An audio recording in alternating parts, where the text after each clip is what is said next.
In the beginning, John was much more interested than Yoko.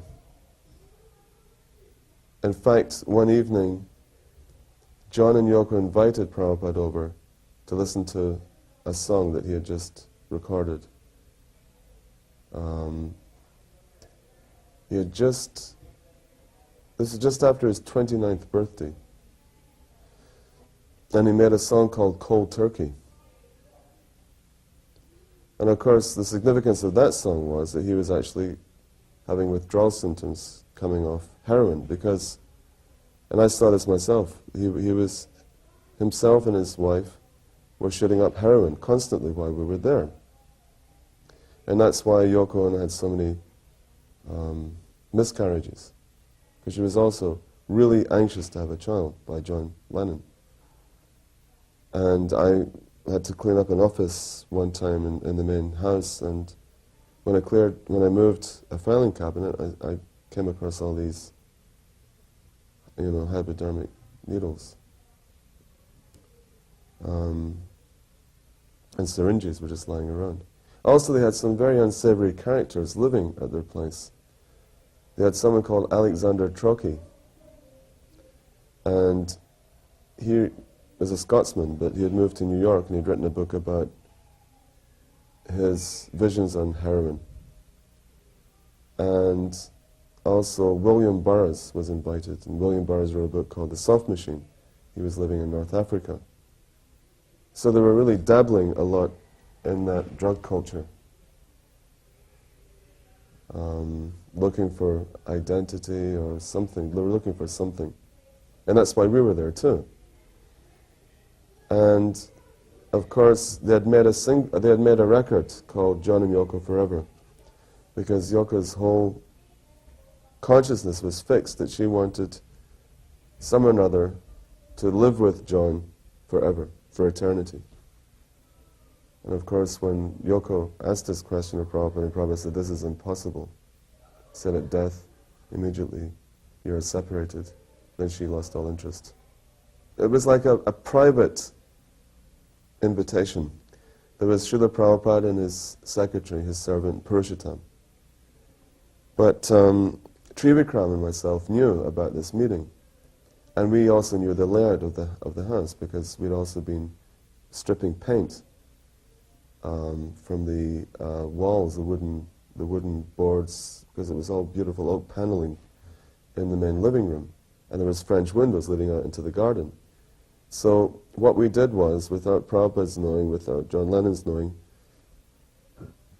we had, in the dark, gone over to the French windows, and although the curtains were drawn, they weren't completely closed. There was like a little slit, and we could see into the room. And also, by the French windows, John Lennon had put up all his recording equipment. There was an Ampex machine, because he wanted Prabhupada to hear the master tape, the master recording of this song. And Prabhupada had also been recording. He had been recording some bhajans, and these were accompanied by harmonium and tampura. So we saw the scene through the slit in the curtains, that Prabhupada came into that room, and he was invited to sit down in a very large, comfortable sofa along with Purushottam, which was at the other end of the room. And Yoko was sitting on a chair next to Prabhupada, and then John said, "So I've made this recording, I'd like you to hear it."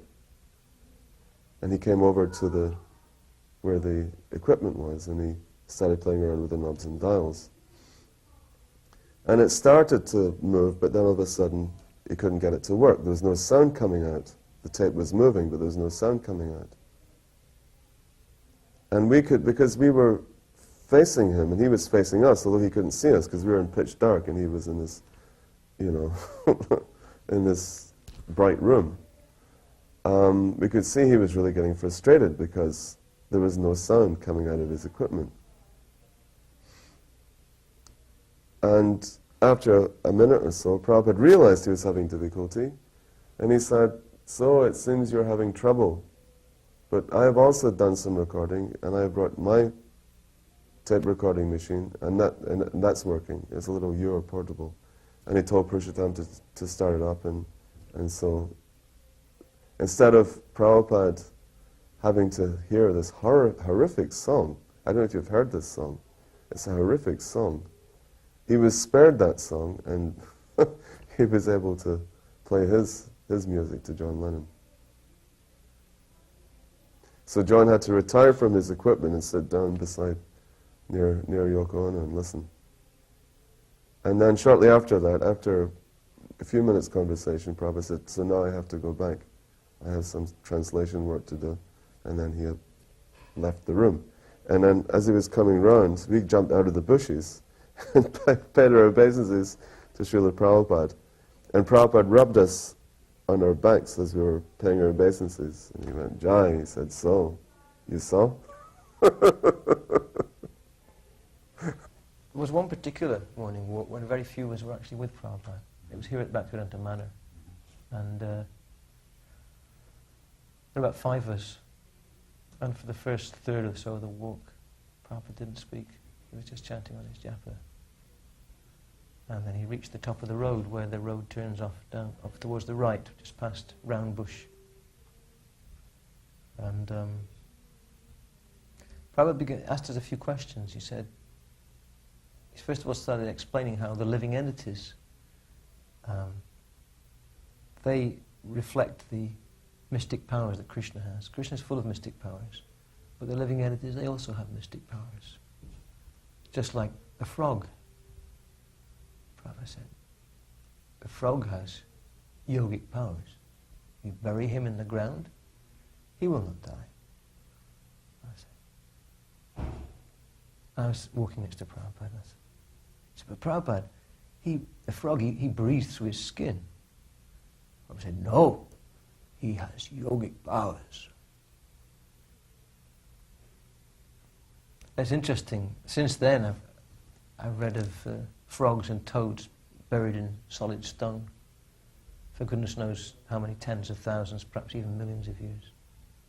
The quarryman cracking open a stone and a live frog or a live toad comes out. So they're actually having mystic powers to be buried for so long.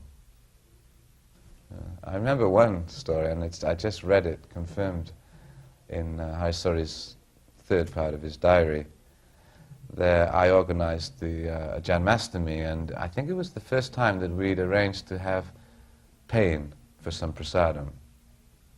And, you know, generally we had a big booth and there would be prasadam distributed everywhere. But this one year I thought, well, why not make some little extra prasadam special and then charge somebody who doesn't want to take, you know, the basic rice chapati and sabji.